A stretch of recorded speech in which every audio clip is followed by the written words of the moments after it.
Ayan mga kabindo, so, sa mga gustong umorder or magpalagay ng wifi sa kanilang bahay, o kung mayroon kayong internet sa inyong bahay gustong pagkakitaan, so ayan, pwede nyo po akong kontakin. Nagbebenta po ako ng piso wifi vendor or nakikipag kasosyo program. So meron tayong ditong dalawang traditional business na piso wifi. Ito yung mga components ito is yung Orange Pi, Raspberry Pi. So ito yun, yung dalawa na to sa baba. So gusto nyo naman na built in na piso wifi, so ito yun, itong dalawang metal box ko na DXT wifi zone to. Ito yung mga new generation na piso wifi. Ang components nito is microchips lang. Ito, yan. Yan ang pagkakaiba sa ating dalawang box na yan, mga box na yan. So yan, nagbebenta ako or kasosyo program kung tawagin.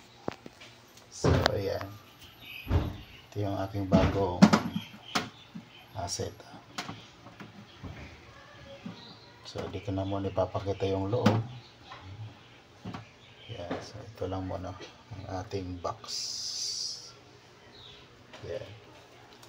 Kasi mga gustong magnegosyo dyan, PM nyo lang ako sa aking Facebook page or Facebook or sa aking mga post. Ito yung aking contact number. Yan. Bali, ito ang aking pinagkakakitaan until now, since nung pandemic pa. So hanggang ngayon may tumatangkilik pa rin sa piso wifi dahil hindi lahat naman nakakapagpakabit o nakakapag-avail.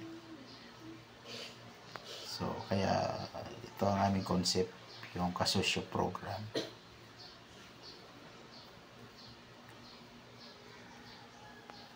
Ilalagay nyo lang to sa harap ng inyong bahay kung mayroon kang internet.